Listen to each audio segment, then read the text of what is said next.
छत्तीसगढ़ की एक ऐसी जगह जहां मां दुर्गा ने महिषासुर का वध करके अपना अवतार यहीं छोड़ा था और कहा जाता है कि सूरज ढलने के बाद मां स्वयं दर्शन देती है। तो हाय गाइस, मेरा नाम है इशिका। सुबह के करीब 11 बजे हम निकल रहे थे छत्तीसगढ़ की एक ऐसी जगह एक्सप्लोर करने जहां मां दुर्गा महिषासुर का वध करके यहाँ आई थी और यहाँ उन्होंने अपना अवतार छोड़ा था और हमारी गाड़ी भी आ गई थी। घर से निकलते ही सबके चेहरे में ट्रैवल वाली एक्साइटमेंट थी, पर जैसे ही मैंने कैमरा उनके तरफ किया तो सब शर्मा गए। शर्म आ गई। सारा सामान अपने गाड़ी में रखने के बाद हम निकल गए थे चैतुरगढ़ की ओर। तो हाँ गाइस, हम चैतुरगढ़ जा रहे थे और मौसम ने अपना काम कर दिया था।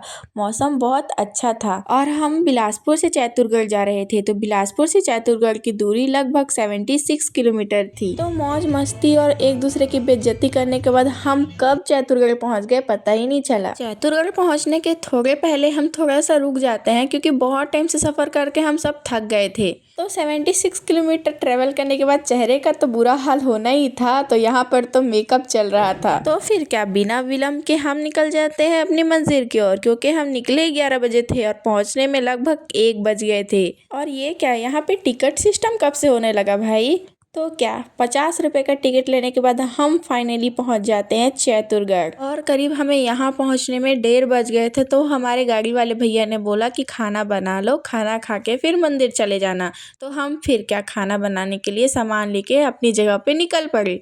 और जो जगह हमने डिसाइड किया था वहाँ पर तो बंदरों का डेरा था। और बंदरों के जाने के बाद हम अपना खाना बनाना स्टार्ट करते हैं और कुछ टाइम के बाद खाना बन के रेडी हो जाता है। तो फिर उसके बाद हम खाना खा लेते हैं। और गाइस, मैंने उसको शूट नहीं किया था क्योंकि 4 बज गए थे और भूख बहुत लगी थी। तो उसके बाद जो खाना बचा वो हम इन बंदरों को दे देते हैं और देखो कैसे खा रहे हैं ये। पेट पूजा करने के बाद अब हम 5 बजे निकल जाते हैं मंदिर के दर्शन करने के लिए। और सब जब वापस आ रहे थे तब हम वहाँ जा रहे थे। क्या बात कर रहे हैं?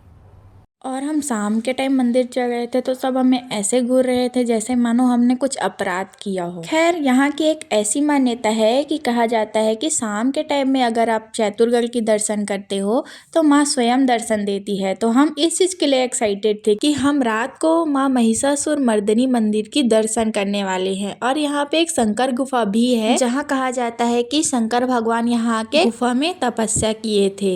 समुद्र तल से चैतुरगढ़ की पहाड़ की ऊंचाई लगभग 3060 फीट ऊंची है। थोड़े ही समय बाद हमें कुछ ऐसा व्यू देखने को मिला और इस व्यू को देखकर तो मेरा मन यहाँ से वापस जाने को नहीं कर रहा था। सनसेट का नजारा बहुत ही सुंदर था। थोड़ी ही समय बाद हमें मंदिर दिखाई देने लगा और यहाँ पे सच में हमारे सिवा कोई भी नहीं था। सूरज ढलने के बाद मंदिर कैसा दिखता है वो आप सब भी देख लीजिए। पंडित जी ने साफ मना कर दिया था कि यहाँ का फोटो नहीं खींचना है, फिर भी हमने चुपके से यहाँ का वीडियो बना लिया था। या गाइस, फाइनली चैतुरगढ़ के दर्शन हो ही गए और शाम के समय इसका नज़ारा तो और ज़्यादा अच्छा था। और यहाँ पर आने के बाद सबके फ़ोन में नेटवर्क आ चुके थे तो सबके घर से कॉल आने स्टार्ट हो गए थे। यहाँ से लगभग 3 किलोमीटर दूर शंकर गुफा है, लेकिन वहाँ पंडित जी ने जाने से मना कर दिया क्योंकि वहाँ भगवान के दर्शन होंगे या नहीं होंगे ये पता नहीं, लेकिन शेर भालू के दर्शन जरूर हो जाएंगे।